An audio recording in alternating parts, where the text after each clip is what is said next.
പ്രശ്നം കഴുത്തുവരേറ്റതായിരിക്കും, പക്ഷെ അതിനല്പം കൂടി താന്ന് സെറ്റായതുകൊണ്ടായിരിക്കും ഇരിക്കുന്നവരിലായിരുന്നു. കക്കൂസിൽ പോകാൻ പറ്റാത്ത ഒരു വ്യക്തി, കട്ടിൽ മലമൂത്രം എടുക്കുന്ന വ്യക്തി അവിടെ ചെന്നിരുന്നു, എല്ലാം സമാധിയായി. ഹിന്ദു ആചാരത്തെ വ്രണപ്പെടുത്തിയ ഇതില് ആരൊക്കെയുണ്ടോ അവരുടെ പേരിനെല്ലാം നിയമ നടപടികൾ എടുത്തേ പറ്റൂ. രാജകീയമായിട്ട് നാളെ സമാധി ഇരുത്തും. എങ്കിലും സമാധി എന്ന് പറയുമ്പോൾ അത് എന്താണെന്ന് മനസ്സിലാക്കുവാനായിട്ടുള്ള ഒരു കഴിവ്. സമാധി ഘട്ടത്തെക്കുറിച്ച് പൂർണ്ണമായ ജ്ഞാനബോധമൊന്നും ഉള്ളതായിട്ട് തോന്നുന്നില്ല. ഇദ്ദേഹം ചില ചക്രകളെ കുറിച്ചൊക്കെ പറയുന്നത് ചക്രകളുടെ കാര്യങ്ങളൊന്നും അല്ല അവിടെ സമാധി എന്ന് പറയുന്ന അവസ്ഥയിലേക്ക് വരുന്നത്. നെയ്യാറ്റിങ്കര ഗോപന്റെ സമാധി, അങ്ങനെ ഗോപേട്ടനെ കല്ലറ പൊളിച്ച് വെളിയിലെടുത്തിരിക്കുകയാണ്. അപ്പോൾ ഞാനൊരു വീഡിയോ ചെയ്യാനെ കൊണ്ട് ഇത്തിരി ലേറ്റ് ആയിട്ടുണ്ട്. കാര്യം മറ്റൊന്നുമല്ല, ഈ ഒരു വിഷയമായിട്ട് ബന്ധപ്പെട്ടുള്ള എല്ലാ അപ്ഡേറ്റ്സും അറിഞ്ഞതിന് ശേഷം ഒരൊറ്റ വീഡിയോക്കകത്ത് ഉൾപ്പെടുത്താമെന്ന് വിചാരിച്ചിട്ടാണ്. അങ്ങനെ ഗോപേട്ടനെ പോസ്റ്റ്മോർട്ടം നടത്തി. പ്രാഥമിക റിപ്പോർട്ട് പ്രകാരം ഇതൊരു സ്വാഭാവിക മരണമാണ്. രാസപരിശോധനയുടെ റിസൾട്ടോടെ ഇനി വരാനുണ്ട്. അപ്പം ഇതൊരു സ്വാഭാവിക മരണമാണ് പ്രാഥമിക റിപ്പോർട്ട് പ്രകാരം. അപ്പം അത് പറയാൻ വേണ്ടിയിട്ട് മാത്രം എന്തിനിങ്ങനെ ഒരു വീഡിയോ എന്നുള്ളതാണ് നിങ്ങളുടെ ചോദ്യമെങ്കിൽ ഞാൻ 2 കമന്റ്സ് ഇങ്ങോട്ട് വായിക്കാം. മീഡിയക്കാരന്മാരുടെയും പോലീസിന്റെയും നാട്ടുകാരുടെയും കഴുപ്പ് മാറിക്കിട്ടി, ജിഹാദികളെ തൃപ്തിപ്പെടുത്താൻ പലതും മാന്താൻ തുടങ്ങും. ഓക്കെ, ഈ ഒരു വിഷയം എന്താണെന്ന് നിങ്ങൾക്ക് വളരെ ഡീറ്റെയിൽ ആയിട്ട് അറിയാം എന്ന് ഞാൻ വിശ്വസിക്കുന്നു. അതുകൊണ്ട് എക്സ്പ്ലെയിൻ ചെയ്ത് വലിച്ചു നീട്ടുന്നില്ല. ഈ ഒരു സംഭവം നേരെ ഉൾട്ട് അടിച്ചിരിക്കുകയാണ്. ഓക്കെ, ഇപ്പൊ ഇതിനെ എല്ലാവരും കൂടെ വർഗീയവൽക്കരിച്ചിരിക്കുകയാണ്. നമ്മുടെ ഈ ഒരു 21-ാം നൂറ്റാണ്ടിൽ ഈ അടുത്തെങ്ങും കാണാത്തൊരു പരിപാടിയാണ് ഈ സമാധി എന്ന് പറയുന്നത്. ഇത് ആൾക്കാർ അതിനെ ആ ഒരു സെൻസിനെ മാത്രം അല്ലെങ്കിൽ വിവരക്കേടിനായിട്ടുള്ള രീതിയിൽ മാത്രം എടുത്തിട്ടുള്ളൂ. അങ്ങനെ എടുത്ത ആൾക്കാരെല്ലാം ഇപ്പം വർഗീയവാദികളാക്കി മാറ്റിക്കൊണ്ടുള്ള ഒരു കമന്റ് ബോക്സ് ആണ് ഇപ്പൊ പല സ്ഥലത്തും കാണാൻ പറ്റുന്നത്. അങ്ങനെ കുറച്ച് ആൾക്കാർ മീഡിയസിന്റെ മുന്നിൽ പ്രത്യക്ഷപ്പെടുന്നുണ്ട്. അതിലോട്ടൊക്കെ നമുക്ക് വരാം. അതിനു മുന്നേ ഈ ഒരു സമാധി പൊളിച്ചപ്പം അത് കണ്ടിട്ടുള്ള അവിടുത്തെ കൗൺസിലർ പറയുന്ന കുറച്ച് കാര്യങ്ങൾ ഇങ്ങോട്ട് വെക്കാം. സാവുകുട്ടി പുറത്ത് വെച്ചതിന് ശേഷം 3 സൈഡ് ഫ്രണ്ടിൽ 2 സ്ലാബായിരുന്നു. അതിനെ ഓരോന്നായിട്ട് ഇളക്കി മാറ്റി. എന്നിട്ട് ഒരു സൈഡ് ആദ്യം വല സൈഡ് പൊളിച്ചു. അതിൽ പുറത്താണ് സിമന്റ് കൊണ്ട് പൂശിയിരുന്നത്. സിമന്റ് കെട്ടായിരുന്നു, ചുടുകലായിരുന്നു.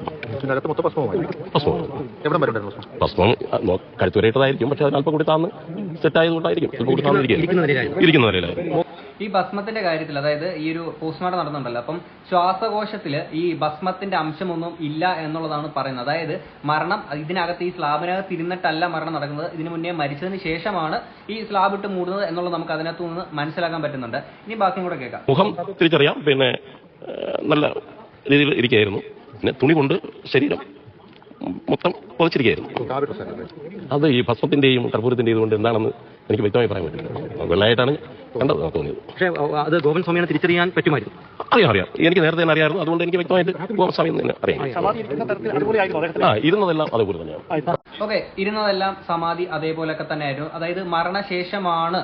ഓക്കെ, ഇപ്പം എന്തായാലും നിങ്ങൾ ഇപ്പോഴും വിശ്വസിക്കുന്നത് ഈ ഒരു സമാധി അയാൾ ശരിക്കും ഇതുപോലെ ആത്മാവിനെ പറത്തി കളഞ്ഞിട്ടാണ് അവിടെ പോയിട്ട് ഇങ്ങനെ പോയി ഇരുന്നു എന്നുള്ളതാണ് നിങ്ങൾ വിചാരിച്ചിരിക്കുന്നത്. അപ്പൊ അതേപോലെ കൊണ്ടിരുത്തിയേക്കുന്ന ഒരു പരിപാടിയാണെന്നുള്ളത് ഞാനിപ്പോൾ മനസ്സിലാക്കുന്നത്. ഇനി ഇത് പോസ്റ്റ്മോർട്ടം നടത്തിയ ഒരു ഹോസ്പിറ്റലിൽ വെച്ചിട്ട് ഈ മൂത്ത മകൻ സംസാരിക്കുന്ന കുറെ കാര്യങ്ങളുണ്ട്. മൂത്ത മകനെ പറ്റിയിട്ട് അറിയാമല്ലോ, ഇവിടെ ഏറ്റവും കൂടുതൽ വർഗീയത ഉണ്ടാക്കുന്നത് ഇവൻ തന്നെയാണ്. ഇപ്പം പറയുന്നത് കേൾക്കാം. ഈ സമാധി ആയതിനെ തുടർന്ന് ഞങ്ങൾക്ക് ഒരുപാട് സങ്കടങ്ങൾ സഹിക്കേണ്ടി വന്നിട്ടുണ്ട്.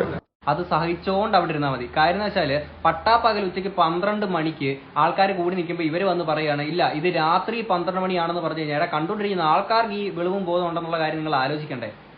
ഇത് സമാധി ആയതാണെന്ന് പറഞ്ഞുകൊണ്ട് നിങ്ങൾ മൂത്ത മകനും ഇളയ മകനും അമ്മയും കൂടെ ചേർന്ന് എന്തൊക്കെയായിരുന്നു ഇവിടെ പറഞ്ഞുകൊണ്ടിരിക്കുന്നത്. എന്നിട്ട് എന്ന് പറഞ്ഞുകൊണ്ട് ഓവറായിട്ട് കാണിച്ചു കൂട്ടിക്കുന്ന കുറെ നാടകങ്ങൾ. പോസ്റ്റ്മോർട്ടം ചെയ്യാനായിട്ട് മെഡിക്കൽ കോളേജിൽ കൊണ്ടുവന്നു. അപ്പോ ഇതിന് എതിരായിട്ട് നിന്നവർക്ക് അവർക്കെല്ലാവർക്കും നിയമപരമായി നടപടികൾ എടുക്കണം.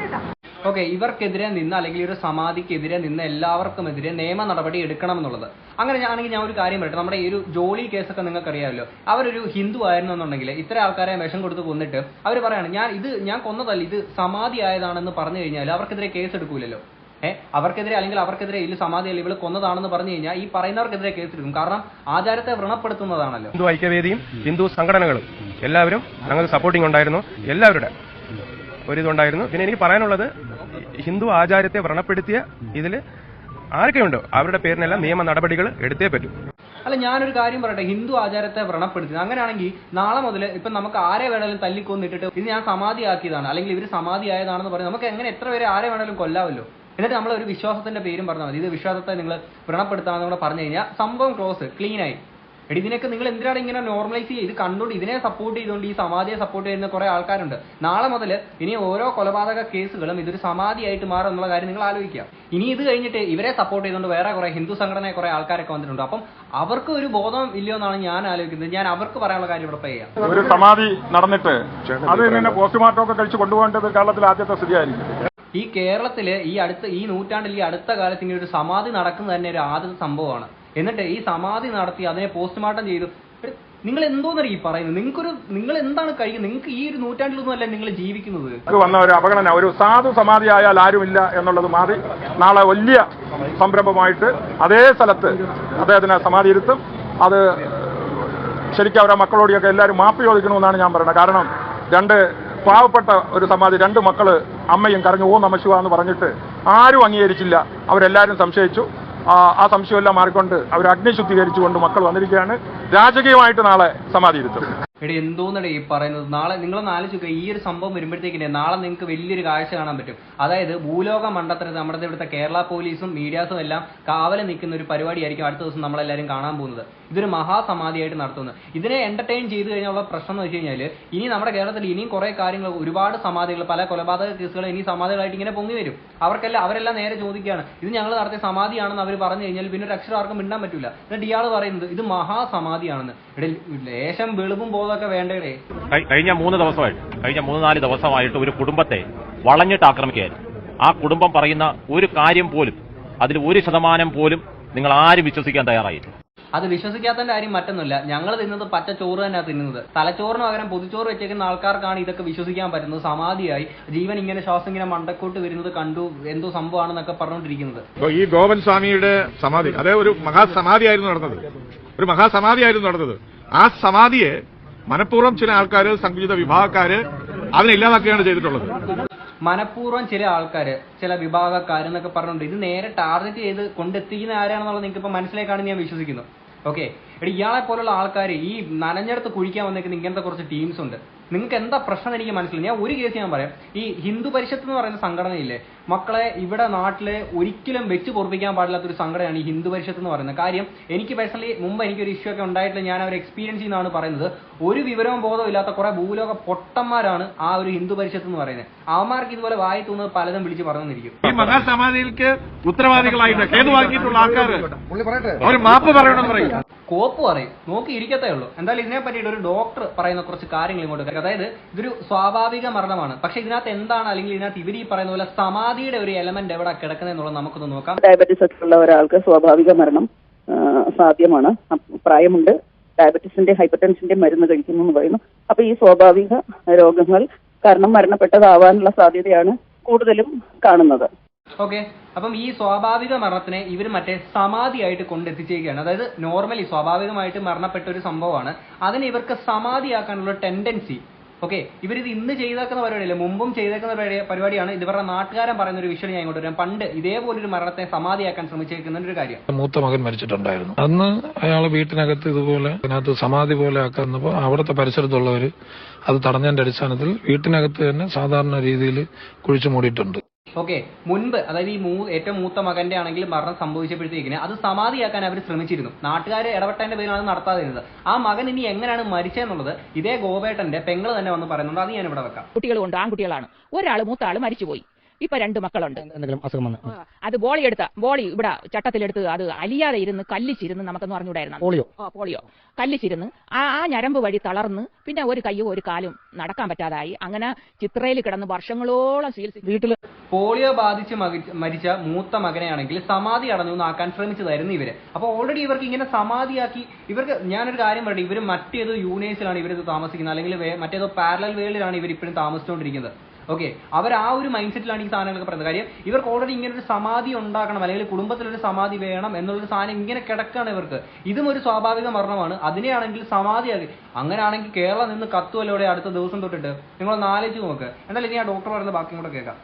ഇതിൽ പോയിസൺ പരിക്കുകൾ ഇത് ഒഴിവാക്കുക എന്നുള്ളതാണ്. ഇത്തരം സാഹചര്യങ്ങളിൽ ഇവരൊക്കെ ദിവ്യതയിലും ഒക്കെ വിശ്വസിക്കുന്നത് കൊണ്ടും പ്രസാദമായിട്ടും അല്ലെങ്കിൽ അങ്ങനെ ഇങ്ങനെയൊക്കെ കൈകാര്യം ചെയ്യുന്ന വിഷവസ്തുക്കളൊക്കെ ഉണ്ടായേക്കാം. ഞാൻ പ്രതീക്ഷിക്കാൻ എനിക്കറിയില്ല. അപ്പൊ അവര് ഇപ്പൊ ഈ സംസാരിക്കുന്ന രീതി കണ്ടു നോക്കുമ്പോൾ അവര് ഒരു വിഷത്തിനെ വിഷം എന്ന് വിളിക്കാനുള്ള സാധ്യത കുറവാണ്. അതിനെ വല്ല പ്രസാദം എന്നായിരിക്കും പറയാം. അപ്പൊ അദ്ദേഹം തീർച്ചയായിട്ടും അത് സ്വാഭാവികം. ഇവർ ആ വിഷത്തിനെ വിഷം നല്ല വിളിക്കുന്നത്. അവരിപ്പം വിഷം കൊടുത്തെന്ന് പറയുമ്പോൾ അവർ നാളെ പറയായിരിക്കും അയ്യോ ഞങ്ങൾ വിഷമല്ല കൊടുത്തത്, ഞങ്ങൾ പ്രസാദമാണ് കൊടുത്തതെന്ന് പറയും. ഓക്കെ, ഇപ്പം ഈ വിഷം കൊടുത്തേക്കുന്ന സംഭവമൊക്കെ ആണെങ്കിൽ ഇതിന്റെ രാസപരിശോധനയൊക്കെ വന്നു കഴിയുമ്പോഴത്തേക്കിനെ നമുക്ക് അറിയാൻ പറ്റുള്ളൂ. ബാക്കിയും കൂടെ കേൾക്കാം. മനോനില ശരിയല്ലാത്ത ഒരു കുടുംബത്തിൽ സംഭവിച്ചു പോയതാണ്. കാരണം അവരാരും സംസാരിക്കുന്നതിൽ അവർ കൺവിൻസ്ഡ് ആണ്. അവർക്ക് ബാക്കിയുള്ളവരുടെ മൂല്യബോധങ്ങൾ അല്ലെ ധർമ്മബോധങ്ങളെ വ്യത്യസ്ത ചിന്ത രീതികൾ പുലർത്തുന്നുണ്ട്. ഞാൻ നിങ്ങളെ ടെലിവിഷനിലൊക്കെ കണ്ടത് മാത്രമാണ് ഞാൻ പറയുന്നത്. ഒരു വിവരം ബോധമുള്ള ഒരു സർജൻ പറഞ്ഞേക്കുന്ന കാര്യമാണിത്. ഓക്കെ, അവര് ഒരു കുടുംബത്തോടെ മാനസിക രോഗിയായിട്ടുള്ള ആൾക്കാരാണെന്നുള്ളതാണ് ആ ഒരു സർജൻ തന്നെ മനസ്സിലാക്കിയിരിക്കുന്നത്.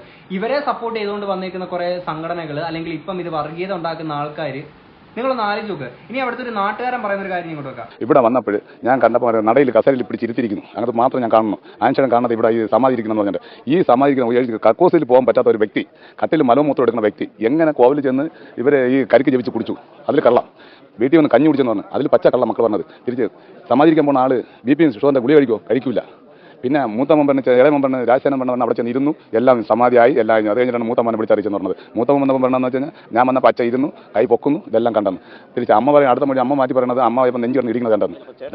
ഉള്ള കാര്യമല്ലേ പറഞ്ഞത്. പിന്നെ ഇതിനകത്ത് പറയുന്ന പോലെ എണീച്ച് നടക്കാൻ പോലും വയ്യാത്ത ഇയാൾ പോയിട്ട് അവിടെ പോയി കഞ്ഞി കുടിച്ചു. പിന്നെ അവിടെ നടന്നു പോയിട്ട് സമാധി ഇരുന്നു. കുറെ നാൾ ഇയാൾ കിടപ്പിലായിരുന്നു. അവിടെ മലമൂത്ര വിസർജനം മൊത്തം നടത്തിക്കൊണ്ടിരുന്നത് അയാൾ കട്ടിലേക്ക് കിടന്നതിനാന്നുള്ള രീതിയിൽ പറയുന്നത്. അയാൾ എണീച്ച് പോയി അവിടെ പോയി സമാധി ഇരുന്നു. എടേ, സാമാന്യം ചിന്തിക്കുന്ന കണ്ടുപിടിക്കുന്ന ആൾക്കാർക്ക് ഒരു ബോധം വേണ്ടേ? ഓൾറെഡി ഇയാള് മരണപ്പെട്ടിട്ട് ഇവ പയ്യന്മാര് ഈ മൂത്ത മകനും ഇളയ മകനും കൂടെ നേരെ കൊണ്ട് അവിടെ കൊണ്ട് ഇരുത്തിയേക്കുന്നതായിരിക്കാം. ഓക്കെ, അല്ല നിങ്ങൾക്ക് തോന്നുന്നുണ്ട് ഈ പറയുന്ന പോലെ ഇവിടുന്ന് നടന്നു പോയി കിടപ്പിലായിരുന്ന ഈ മനുഷ്യൻ ചെന്ന് നടന്നു പോയിട്ട് അവിടെ സമാധിയായിട്ട് അടഞ്ഞിരുന്നിട്ട് ഇങ്ങനെ ആത്മാവിനെ ഇങ്ങനെ മണ്ടക്കോട്ട് ഇളക്കിയിട്ട് എന്തോന്നേ ഇതൊക്കെ? ഇനി ഇത് കഴിഞ്ഞിട്ട് ഈ മറ്റേ ഗോവേട്ടന്റെ പെങ്ങള് പറയുന്ന ഒരു സാധനം ഉണ്ട്, അതുകൂടെ ഞാൻ ഇങ്ങോട്ട് വെക്കാം. എന്റെ അച്ഛനാണ് സമാധിയായത് മരുത്തോമലയിൽ. ആ വിവരമാണ് എന്റെ അണ്ണനോട് എന്റെ അച്ഛൻ കഥ പറയണത്. അതായത് ചേച്ചിയുടെ അച്ഛൻ എന്ന് പറയുമ്പോൾ ഗോപൻ സ്വാമിയുടെയും അച്ഛൻ മരുത്തോമലയിൽ സമാധിയായതാണ്. മരുത്തോമലയിൽ സമാധിയായെന്ന് എനിക്കൊരു 3 വയസ്സ് പ്രായമുള്ളപ്പം പറയുന്നത് എനിക്ക് ഇന്നും നല്ല ഓർമ്മയുണ്ട്. 3 വയസ്സുള്ളപ്പം അത് ഓർമ്മയുണ്ടെന്ന്. ഓക്കെ, കഴിഞ്ഞ ദിവസം പറഞ്ഞ കാര്യങ്ങൾ പോലും ഇപ്പൊ വീഡിയോ കാണുന്ന നമ്മൾ പല ആൾക്കാർക്ക് ഓർമ്മയുണ്ടാകത്തില്ല. 3ാമത്തെ വയസ്സിൽ പറഞ്ഞ കാര്യം ഓർമ്മയുണ്ടത്. ഇത് മറ്റേ സംഭവം ഉണ്ടല്ലോ, 1.5 വയസ്സിൽ എന്റെ അച്ഛനാണ് എന്നെ ആറ്റിലോട്ട് എടുത്ത് എറിയുമായിരുന്നു നീന്തൽ പഠിക്കാൻ കൂടെ. അന്ന് ഞാൻ നീന്തി തുടിക്കുമായിരുന്നത് എന്ന് പറയുന്നില്ല. 3 വയസ്സുള്ള കാര്യമൊക്കെ പുള്ളിക്കാരിക്ക് ഓർമ്മയുണ്ടെന്ന്. ഇത് നമ്മൾ വിശ്വസിക്കണം അല്ലേ? ബാക്കിയും കൂടെ കേൾക്കാം. അത് എന്റെ ഭർത്താവ് ജീവിച്ചിരിക്കുമ്പോഴും പറയും, ഞാൻ പിന്നെ കല്ലറയൊക്കെ ശരിക്കും നേരത്തെ കെട്ടി ഒക്കെ റെഡിയാക്കും. എനിക്ക് സമാധി ആകണം, ആയേ പറ്റൂ. അത്രയ്ക്ക് എനിക്ക് ദൈവവിശ്വാസമുണ്ട്. ദൈവത്തിലുള്ള ഒരുപാട് കാര്യങ്ങൾ എന്റെ ഹൃദയത്തിലുണ്ട്. ഞാൻ ദൈവത്തിനെ ദാനിക്കുകയാണ്. ഇത്രയും വർഷം മുന്നേ ഇതുപോലെ സമാധിയാവാനെ കൊണ്ട് കാത്തിരുന്ന ഒരാൾ എന്തിനാണ് ഇത്രയും നാളും വെയിറ്റ് ചെയ്തത്? അതിൽ നിന്ന് തന്നെ മനസ്സിലാക്കാൻ പ്രായം വന്ന് തട്ടിപ്പോയ ഒരു വ്യക്തിയാണ്. ഇത്രയും നാൾ ശ്രമിച്ചിട്ട് സമാധിയാവാൻ ശ്രമിച്ചിട്ട് നടന്നില്ല. പ്രായമായപ്പോഴത്തേക്കും ശരിക്കും തട്ടിപ്പോയി. അപ്പൊ ചുറ്റുപാട് ഇരുന്ന ആൾക്കാർ ജീവിച്ചിരുന്ന സമയത്ത് പുള്ളി ഇങ്ങനെ പറഞ്ഞുകൊണ്ട് ഇത് പറഞ്ഞ് ഇങ്ങനെ ആൾക്കാർ അതിനെ പിന്നെ അങ്ങനെ ആക്കി വെക്കുകയാണ്. ഇവിടെ എന്തോന്നറിയത്. ഇത് കഴിഞ്ഞിട്ട് ഞാൻ വീഡിയോയുടെ തുടക്കത്തിലത്തെ കുറച്ച് വിഷ്വൽസ് ഇല്ലേ, അതിനകത്തുള്ള ചില ആൾക്കാർ വന്നിട്ട് സംസാരിക്കുന്ന ഒരു കാര്യം കൂടെ ഞാൻ ഇവിടെ വെക്കാം. എങ്കിലും സമാധി എന്ന് പറയുമ്പോൾ അത് എന്താണെന്ന് മനസ്സിലാക്കുവാനായിട്ടുള്ള ഒരു കഴിവ് അല്ലെങ്കിൽ ഒരു പഠനാത്മകമായിട്ടുള്ള സമീപനം നമ്മൾ എല്ലാവരും സ്വീകരിക്കേണ്ടതായിട്ടുണ്ട്. ഓക്കെ, ഈ സമാധി എന്താണെന്ന് ഈ പറയുന്ന ഈ വ്യക്തിക്ക് അറിയാവൂടെ? എന്ത് ഫൂളിഷ്നെസ് ആണ് ഇയാൾ എന്ന് പറയുന്നത്. ഇതിനെ പറ്റിയിട്ട് പറഞ്ഞ നമ്മളെല്ലാവരും പൊട്ടന്മാര്. ഈ സമാധി വിശ്വസിക്കാത്ത, അല്ലെങ്കിൽ അയാൾ അങ്ങനെ ആയി ശരിക്കും ഇയാൾ സമാധി ആയെന്ന് വിശ്വസിക്കാത്ത നമ്മളെല്ലാവരും പൊട്ടന്മാര്.